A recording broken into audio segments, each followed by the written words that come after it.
Fala, redipilados e redipiladas, tudo beleza com vocês? Esse vai ser um vídeo curto, porém muito intenso, porque eu quero dar a minha opinião sobre o porquê do STF estar esticando a corda contra o presidente Bolsonaro. Então, não percam esse vídeo. Roda a vinheta.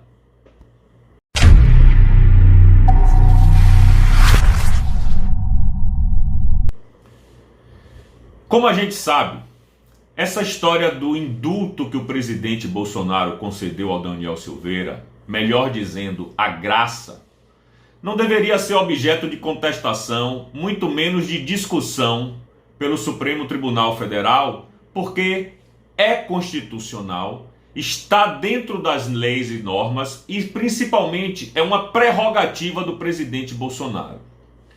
Por que é que o Supremo Tribunal Federal, na época, não se manifestou contra, por exemplo, o indulto que Lula deu no último dia de governo para o Cesare Battisti?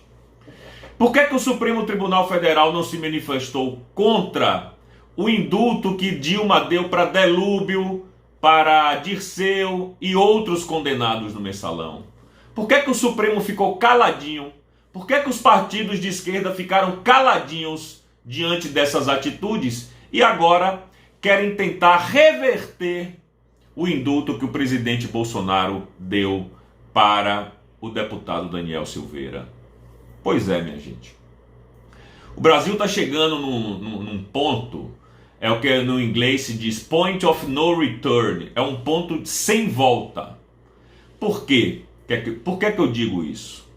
Pelo seguinte, é incontestável que o presidente Bolsonaro pode dar o indulto e assim que ele deu o indulto, o Daniel Silveira fica livre de multa, fica livre da prisão, fica livre de usar tornozeleira eletrônica, evidentemente, e obviamente tem todos os seus direitos políticos restabelecidos e poderá se candidatar a senador. Porém, o ministro Alexandre de Moraes já disse ontem nos autos que ele poderá ter todas essas benesses, exceto a inelegibilidade. Que, segundo Alexandre de Moraes, Daniel Silveira não poderá se candidatar a senador nas próximas eleições. E a gente sabe que o STF se caga de medo, principalmente o ministro Luiz Roberto Barroso e Alexandre de Moraes, de que o deputado Daniel Silveira se torne senador, porque sabem que lá ele será praticamente o maior inimigo do STF, digamos assim. E ainda corre o risco, ainda existe a possibilidade do Daniel Silveira ser o presidente do Senado, a depender da composição que se faça e a depender da quantidade de senadores bolsonaristas eleitos no próximo pleito. Então aí é que está o medo do Supremo Tribunal Federal. Aí é que eles estão se cagando de medo. Porque se Daniel Silveira for eleito e uma quantidade expressiva de senadores bolsonaristas também forem eleitos, o que é que vai acontecer? Os processos de impeachment dos ministros do Supremo vão começar a andar. E é isso que eles não querem. Porque lá é uma mão lavando a outra. Um acoberta o crime do outro e fica todo mundo impune, todo mundo livre. E o Brasil sabe disso. Mas a partir do momento em que nós, povo brasileiro, coloquemos senadores comprometidos com o Brasil, com o presidente da República e não com seus bolsos, aí a coisa pode mudar. E eles têm medo disso, porque sabem que isso é uma possibilidade real de acontecer. Isso é uma possibilidade concreta. Basta nós elegermos os senadores corretos, os senadores certos, para poder, enfim, nós termos um Supremo Tribunal Federal que volte para sua casinha, que volte para as suas atribuições constitucionais. Porque, minha gente, olhe só o caminho que está seguindo esse STF. Primeiro, Luiz Roberto Barroso se encontra com representantes, os líderes dos principais partidos do Brasil, dentro da Câmara dos Deputados, E ali, depois dessa reunião, que já estava tudo encaminhado para o voto impresso ser aprovado, os líderes dão um passo atrás e resolvem barrar o voto impresso no Brasil. O que é que será que Barrosinho conversou com esses caras? Será que pode ter dito a eles, se vocês colocarem isso adiante, nós vamos também colocar o processo de vocês para andar. Será que foi isso? É só um questionamento. Depois, não satisfeito, o STF se intromete diretamente no governo federal em inúmeras vezes. Eu vou contar apenas um caso aqui, que é o mais famoso, talvez o mais emblemático, que seja a intervenção do ministro Alexandre de Moraes em não permitir que o presidente Bolsonaro indicasse o superintendente-geral da Polícia Federal no Brasil, o tal do Ramagem, que era quem o presidente Bolsonaro queria, e Alexandre de Moraes barrou. Então interferiu no legislativo, interferiu no executivo, e agora esses caras estão brincando com as Forças Armadas brasileiras. É isso mesmo.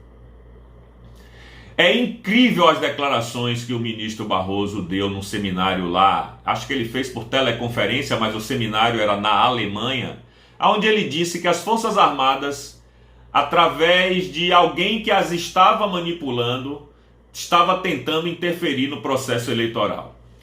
Primeiro, Barroso, que você é mentiroso. Por que eu digo isso? Porque você não apresentou prova nenhuma do que você falou.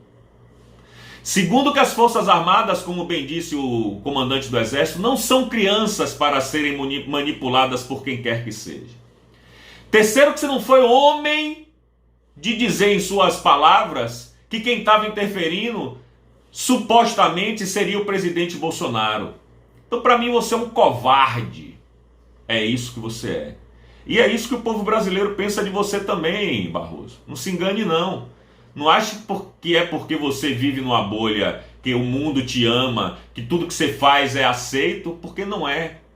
Aqui embaixo, na base da pirâmide, não tem nenhum imbecil para achar que as urnas eletrônicas são inexpugnáveis, mais até do que os computadores da NASA, do Pentágono, do Fort Knox. Fort Knox é onde fica a reserva de ouro dos Estados Unidos, a maior reserva de ouro do mundo. Os computadores desses locais que eu falei já foram invadidos. O da NASA, o do Pentágono, o do Fort Knox. Mas as urnas eletrônicas brasileiras são inexpugnáveis. Ninguém no mundo consegue invadir. Só que isso é mentira, Barroso. E a gente sabe disso. E o STF está seguindo num caminho perigosíssimo. Ontem, numa entrevista à CNN, o ministro Marco Aurélio de Mello, ex-ministro do STF, disse que só está faltando colocar a estrela de xerife no peito e o 38 na cartucheira na cintura de Alexandre de Moraes, porque é isso que ele se sente e é essa a impressão que ele passa para os brasileiros. Um homem implacável, um homem que a sua determinação é lei, atropelando todos os códigos penais, de processo civil, de processo penal e principalmente a Constituição.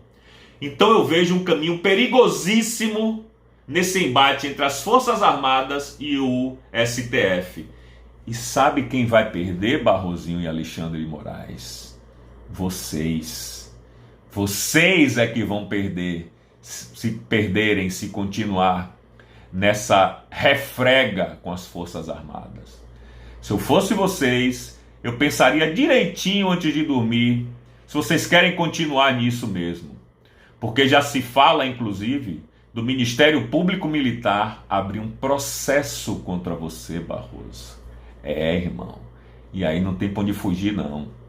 O jipe com o cabo e o soldado vai bater na porta de sua casa e você vai ter que, no mínimo, ir lá dar explicações, queira ou não queira. Porque com os milicos não se brincam, não. E vocês estão brincando com fogo. Então espero que vocês tomem juízo, que vocês voltem para a sua casinha, que as eleições transcorram tranquilamente, porque o presidente Bolsonaro já demonstrou aí em suas andanças no Brasil inteiro que pode ganhar no primeiro turno. E não ousem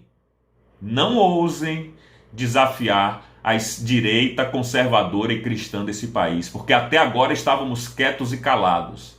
Mas na hora que a nossa voz se levantar, na hora que nós formos para as ruas com sangue nos olhos, só vocês vão perder.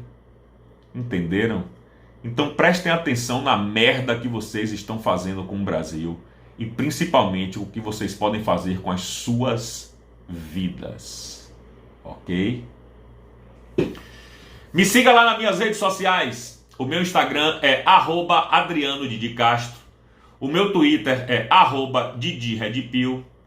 Pense em se tornar membro aqui do meu canal por apenas R$ 4,99 por mês. E também, se quiser colaborar com o Pix, a minha chave Pix é didiredpill@gmail.com. A gente vai ficando por aqui. Um beijo no coração de cada um de vocês. Até a próxima. Fui!